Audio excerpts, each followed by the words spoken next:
Salutations people, bienvenue sur Chrétien, mais pas que.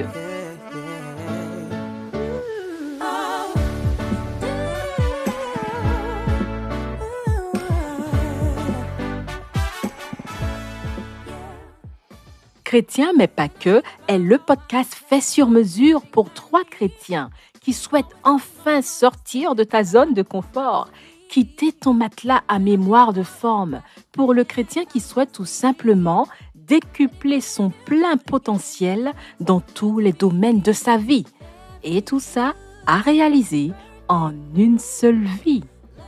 Ici, nous parlons spiritualité, santé, finances, entrepreneuriat, relations humaines et dons et talents.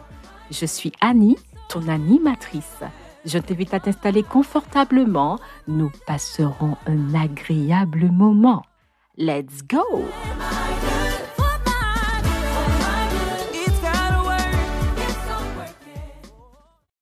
Imagine un père qui attend son bébé. Avant même que l'enfant n'arrive à la maison, tout est déjà en place. On a la chambre qui est prête, le lit monté, vêtements rangés, température ajustée. Même la lumière est tamisée. Chaque détail a été pensé pour le confort, la sécurité et le bien-être de son enfant. Le bébé n'a rien demandé, il n'a rien mérité. Il arrive simplement dans un endroit préparé par amour. Ce père n'improvise pas, il anticipe. Parce qu'il sait que cet être qui est à sa charge est un être cher à son cœur. La Bible nous révèle un Dieu qui agit exactement de cette manière. Avant même de créer l'homme, Dieu a préparé son environnement. Dieu créa la terre, il sépara la lumière des ténèbres. Il a fait quoi d'autre? Dieu créa les arbres, les fruits, l'eau, la nourriture. Puis seulement après, Dieu créa l'homme. L'Éternel Dieu planta un jardin en Éden, puis il plaça l'homme qu'il avait formé. Genèse 2. Il y a une vérité rassurante dans la parole de Dieu. Dieu ne place jamais l'homme dans un endroit qu'il n'a pas lui-même préparé. Dieu est le genre de père que je dirais, un père rempli d'amour, un père attentif, c'est le vrai papa poule. Les papas poules, levez la main. Vous savez, quand j'étais petite, parce qu'on a tous été malades, donc petite contrariété par-ci, par-là, tu te mets sur le canapé, tu as mal, tu te retournes, ça va toujours pas, tu perds même l'appétit. Et là, tu as ton père qui débarque. Avec quoi? Avec une glace à la noix de coco. Avec une glace à la noix de coco. Il sait très bien que pour arriver au dessert, il faut que tu passes par le repas. Tu n'as pas le choix. Mais il agit pour ton bien. Il veille sur toi. Nous sommes accueillis dans une vie où Dieu a déjà pensé à ce dont nous avons besoin. Voyez quel amour le Père nous a témoigné pour que nous soyons appelés enfants de Dieu. 1 Jean 3, verset 1. Il existe un lien d'amour profond entre Dieu et nous, sa création, nous, ses enfants. Nous ne sommes pas le fruit du hasard, nous sommes désirés, attendus, nous sommes aimés. Vas-y, dis-le. Je suis désiré, je suis attendu, je suis aimé. Et même lorsque nous traversons des saisons difficiles, cela ne veut pas dire que Dieu est au chaud avec son thé à la menthe et nous regarde sombrer du haut du ciel. Bien au contraire, et ça on le sait. Dieu se tient où? Il se tient au milieu de l'ouragan.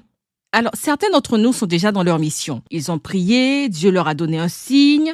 Mais vu la complexité du projet, la lourdeur des démarches, ils se sentent étouffés comme pris au piège. Ils sont submergés. Et là, qu'est-ce qu'on décide de faire avec toute notre impatience? On décide de choisir sa propre destination. On prend le TGV. Alors que Dieu voulait juste que tu marches pour profiter de toutes les bonnes choses qu'il a préparées pour toi sur la route. Dieu sait qu'à 150 mètres, tu rencontreras un partenaire d'affaires. Dieu sait qu'à 300 mètres, tu séjourneras dans un hôtel et tu prendras le petit déjeuner avec un expert en finance. Et cet expert t'apportera justement les clés nécessaires pour ton projet. Dieu sait que sur ta route, il implantera dans ton cerveau la solution qui te permettra de gagner 2 mois sur le projet.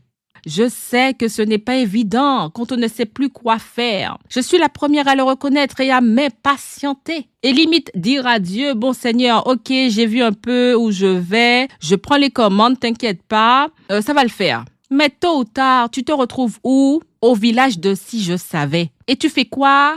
Tu fais appel à Dieu. Oh, Seigneur! Et là, tu te rends compte qu'il n'y a pas assez d'émotion dans ta prière. Tu reprends. Oh, papa d'amour, Dieu vivant et puissant. Tu vas prendre une voix tellement désespérée pour que d'après toi, ta prière soit prise en priorité. À chaque étape de ta mission, dis simplement au lion de la tribu de Juda, dis simplement au puissant guerrier, dis simplement à l'alpha et l'oméga. Père, passe devant et je te suis humblement. Je veux te rappeler cette vérité simple mais puissante. Dieu est un Père qui prépare avant de placer, car il t'aime bien plus que tu ne peux l'imaginer. Dieu n'a pas créé l'homme, puis improvisé un plan. Il a préparé le lieu, puis il place à l'homme. Cela veut dire que si Dieu te place quelque part aujourd'hui, il a déjà prévu ce dont tu as besoin. Philippiens 4, 19. « Et mon Dieu pourvoira à tous mes besoins selon sa richesse, avec gloire en Jésus-Christ. » Dieu avait déjà prévu l'issue d'Abraham. Genèse 12, 1. « Va-t'en de ton pays dans le pays que je te montrerai. » Abraham ne savait pas où il allait, mais Dieu savait où il l'emmenait. Là où Dieu guide, il pourvoit. Hey! Là où Dieu me guide, je sais qu'il pourvoit. Annie, reprends-le encore, tu en as besoin. Là où Dieu me guide, je sais qu'il pourvoit. Dieu prépara Joseph, même à travers l'injustice. Joseph fut vendu, Joseph fut trahi, emprisonné, mais jamais abandonné par Dieu. Genèse 50, verset 20. « Vous aviez médité de me faire du mal. Dieu l'a changé en bien. » Vas-y, dis-le encore une fois. Je sais que là, c'est dans ton jardin. Vous aviez médité de me faire du mal. Dieu l'a changé en bien. Même les épreuves font partie de la préparation. Dieu équipa Moïse avant de l'envoyer. Exode 3, verset 12. Dieu lui dit « Je serai avec toi ». La préparation de Dieu est l'équipement principal. Dieu prépara David dans l'ombre. Avant le trône, il traversa quoi? Le désert, les brebis, les lions, il traversa Goliath. 1 Samuel 16, verset 13, l'Esprit de l'Éternel saisit David. Ce que Dieu prépare dans le secret sert dans la destinée. Si aujourd'hui tu traverses une saison d'attente, une épreuve, un changement, une peur de l'avenir, souviens-toi, Dieu prépare avant de placer. Dieu équipe avant d'envoyer. Dieu voit la fin dès le commencement. Jérémie 29, 11. « Car je connais les projets que j'ai formés sur toi. » Projet de paix et non de malheur. On connaît ce verset et on l'aime beaucoup. Quand on traverse le désert, on aime beaucoup ce verset. Jérémie 29, verset 11. Dieu a déjà préparé ce qui t'attend. Confie-toi en l'Éternel de tout ton cœur. Proverbe 3, verset 5. La foi, ce n'est pas voir ce qui arrivera. La foi, c'est faire le premier pas, ce pas de foi. Je t'encourage aujourd'hui à faire ces actions. Fais confiance à Dieu, même si tu ne vois pas encore tout. Avance même avec la peur.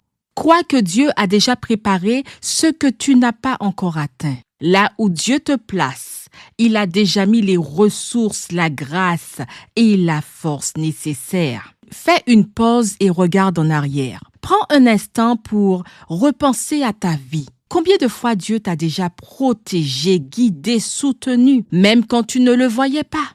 Reconnaître ce que Dieu a déjà fait, c'est renforcer ta foi pour ce qu'il fera encore. Je t'encourage à poser une action précise. Envoie ce message que tu repousses depuis si longtemps. Fais cette prière que tu évites depuis si longtemps. Reprends ce projet que tu avais abandonné depuis un moment. Ou simplement dis à Dieu, « Seigneur, me voici. » Dieu agit souvent après notre pas de foi. Déclare cette vérité sur ta vie. Père, je te fais confiance. Je crois que tu as préparé ce qui est devant moi. J'avance non par mes forces, mais avec ta paix et ton amour. Faites attention aux saboteurs de destinée. Vous êtes sous leur emprise. Et là, vous subissez des critiques incessantes, des remarques négatives. Vous arrivez même à douter de vos propres capacités. Toi qui es si doué en lettres, toi qui es si doué en calcul, toi qui es si doué dans ton domaine d'expertise, vous laissez ces saboteurs de destinée. Vous laissez croire que vous n'êtes que moins que rien. Vous devez vous libérer de ces pensées. Libérez-vous des saboteurs de destinée. N'oublie jamais, tu n'es pas en retard. Tu n'es pas oublié. Tu n'es pas un hasard. Tu n'es pas défaillant. Et tu n'es pas mal placé. Tu es la créature de Dieu, aimée, guidée par un Père qui t'a façonné, qui te prépare et qui te conduira vers un avenir rempli d'espérance. Prions. Père céleste, merci parce que tu es un Dieu prévoyant et aimant. Merci parce que tu ne nous envoies jamais sans préparation. Même quand nous traversons des épreuves, tu travailles en arrière-plan. Donne-nous la foi d'avancer, la paix dans l'attente et la confiance dans tes plans. Nous choisissons aujourd'hui de te faire confiance, de marcher par la foi et non par la vue, et de croire que tu as déjà préparé notre avenir. Décuple notre intelligence, affine notre discernement, accroît notre sagesse. À toi soit le règne, la puissance et la gloire, au siècle des siècles. Amen.